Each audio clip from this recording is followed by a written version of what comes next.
What's up, guys? It's Super Cobra Vapor here, and this video is going to be on how to get bigger clouds. Now, this is not Cloud Chasing 101.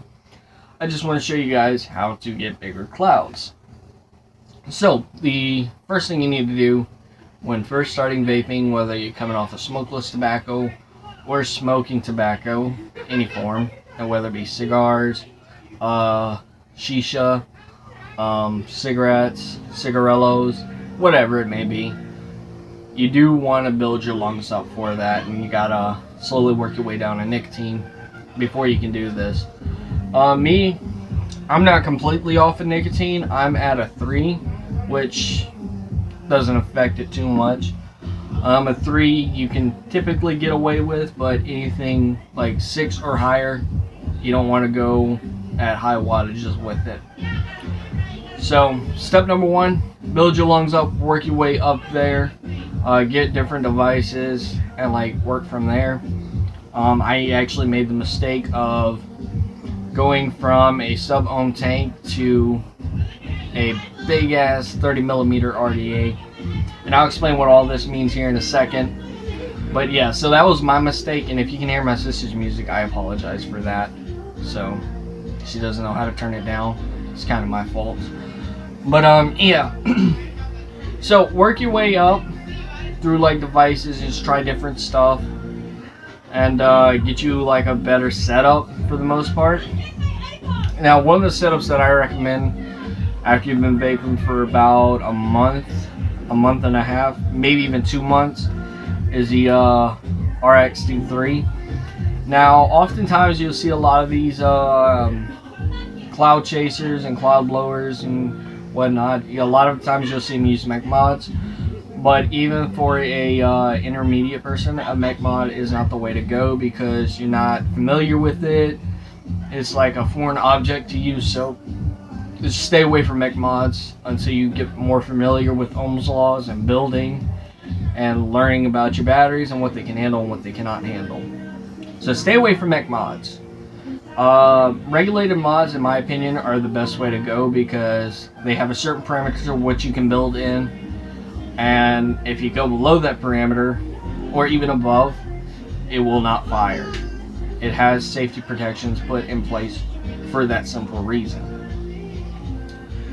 Alright, so the fourth step is making the switch from sub-ohm tanks, excluding the, what is it called? The Smok TFE8, and excluding that because that thing puts out ginormous clouds in the right hands. So excluding that sub-ohm tank, but tanks like this, make the switch from those to an RDA or even the Smok TFE8. And there's the Cledo 120.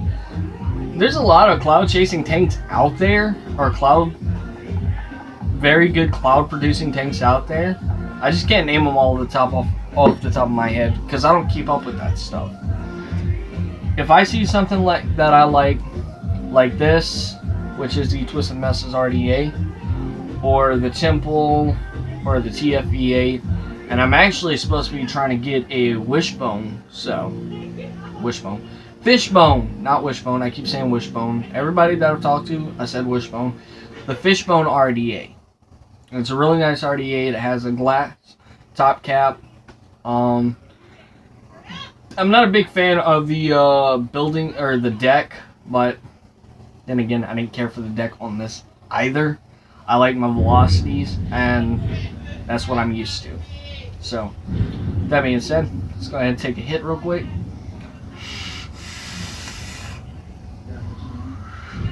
Now I'm going to explain why you want to make the switch from these little sub-ohm tanks to, say, something like this, or Smok TFE8, and that simply has to do with the way it's set up. So a wide bore Delrin, or wide bore drip tip. This is not Delrin. This is stainless steel, and your airflow. Your airflow is key to getting a lot of vapor, and obviously the drip tip makes a difference in it as well.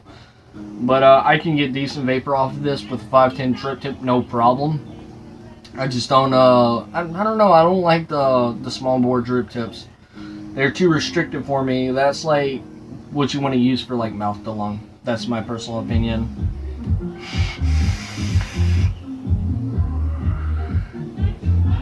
Alright, so the same principles apply in Cloud Chasing 101. The same principles of that apply to this. Your breathing techniques, your inhale and exhale. Typically what I do is I'll breathe in, and Rip Trippers actually said the exact same thing. You breathe in, then you breathe out, get all the air out of your lungs. And what a lot of Cloud Chasers do, and again, Rip Trippers also said this as well. I'm being a little fucking fanboy here and using some of his quotes. But what they'll do is when they get ready to inhale, they'll fire it, they'll quickly exhale, and then draw in. So I see it as more of like a supercharger. You can use it as that aspect. It forces more vapor into your lungs, as like a supercharger forces more air into the air intake of a car. That's the easiest way to explain it to people. So like this.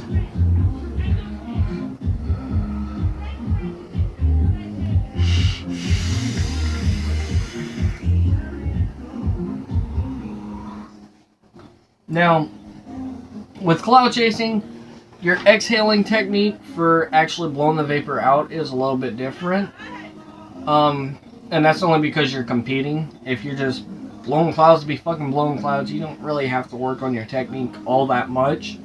Just as long as you can get it out in one orderly fashion. So like, when it first comes out, it's big, and then it goes small until it reaches the end.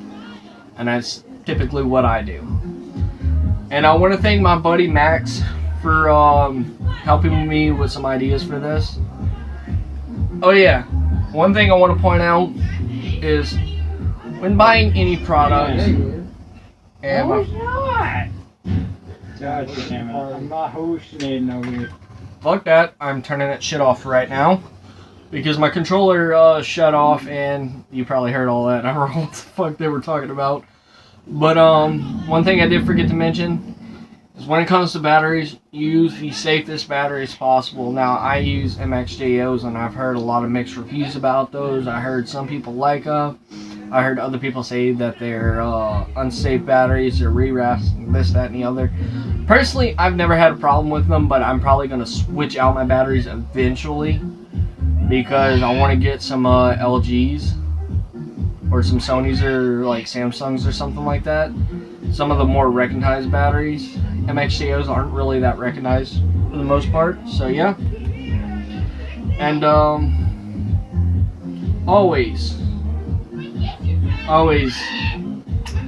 actually, always stay safe. That's what I meant to say. But I forgot one more thing. It all depends on your build now. My coils aren't completely centered, and I couldn't get them any more centered than that without separating this first winding. So yeah. And let me just put this cap on real quick and we'll fix that because I gotta rejuice anyways. But like I said, I couldn't center them any more than that because then it would start separating that first wrap, and I didn't want that. I wanted my wraps to stay close together as possible. But with the exception of that, as long, and this is my personal opinion, pro vapors may think otherwise, as long as it's not touching the outer portion of your top cap right here, you should be fine. If it's touching that outer portion, you're probably going to ground it out. Simple as that. Or if it's touching the post, you're grounding it out. So it's really, you got to play around with it. But I'm going to show you what I mean by it doesn't really affect it because the air flows in front of the coils. And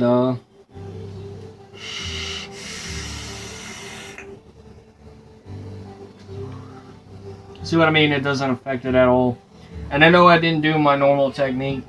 That's because I didn't have any air in my lungs from talking myself. Just from talking, it just forces all the air out of my lungs. So I can just do that. Also, if you notice in my TFE8 cloud blowing video, I started off like this, and then I straighten my back out. That just helps pull the vapor into your lungs and expand your lungs out a little bit more. So yeah. But I hope this helps, guys. I'm sorry if it wasn't organized or in order. I really apologize for that. I was trying to be thorough as possible, but then my mind kept going blank because of the music. I was getting distracted really easily, and I was forgetting what I wanted to say. So, get you one more cloud for the road, and I'll be signing off.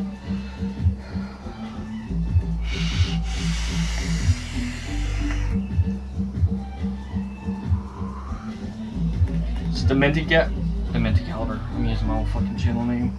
This is Super Cobra Vapor. This video's a fail.